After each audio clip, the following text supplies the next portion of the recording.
जय गुरुदेव, जय गुरुदेव, जय जय गुरुदेव। अब ऐसा समय धीरे धीरे आता दिखाई पड़ रहा है कि लोगों के समझ में सत्संग आने लग जाएगा। संत महात्मा फकीर लोगों को याद आएंगे।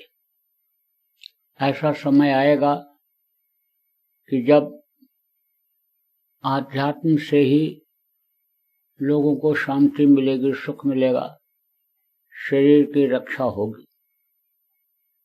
अभी कुछ दिन पहले एक देवी ने कहा, लोगों से लाइन में मैं मिल रहा था तो लोगों के बीच में ही उसने कहा कि अब सत्संग मेरे समझ में आने लगा। 40 साल से कुछ नहीं समझ में आया, अब धीरे से अब हमारे समझ में धीरे धीरे आने लगा। मुख्य चीज ये होती है कि आदमी अगर ध्यान दे तब तो समझ में आता है और नहीं तो नहीं आता है। एक कान से आदमी सुना, दूसरे से निकाल दिया, सुना और गुना नहीं, अमल नहीं किया तो उसका लाभ फायदा नहीं होता है। तो अब आप इसमें बहुत से लोग ऐसे आज जुड़े हुए हो जो गुरु महाराज के शिष्य हो, गुरु महाराज के यानी काफी पहले से गुरु महाराज से जुड़े हुए हो। ऐसे भी लोग हैं कि जो कहते कि 10वीं में पढ़ते थे, 8वीं में पढ़ते थे और तब गुरु महाराज के पास आए थे, पढ़ाई किया, नौकरी किया, रिटायर हुए भी कई साल हो गए। अब आपको ये देखना है कि आपने गुरु महाराज को कितना समझा, कितना जाना और कितना गुरु महाराज के आदेश का पालन किया।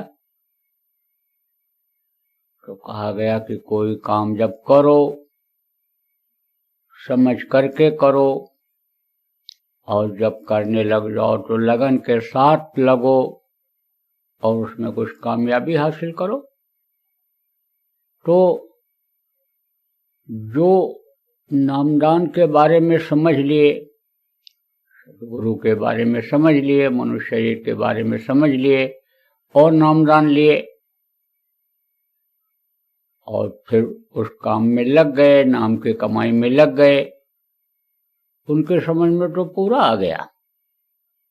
और जो केवल सत्संग सुने चले गए या गुरु महाराज के पास भी स्वार्थ में आए, दुनिया की चाह में आए, उनके बहुत से लोगों के समझ में अब भी नहीं आए गुरु महाराज, मिशन अब भी नहीं समझ में आया। तो महापुरुष जब चले जाते हैं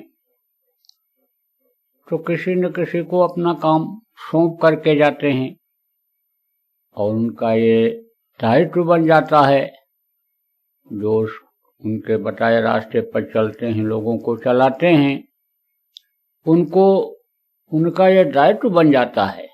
जिनको ये आध्यात्म का काम सौंप करके जाते हैं उनका ये दायित्व बन जाता है कि बराबर लोगों को समझाते रहें, बराबर बताते रहें और गुरु पथ पर लोगों को चलाते रहें, गुरु भक्ति भरते रहें।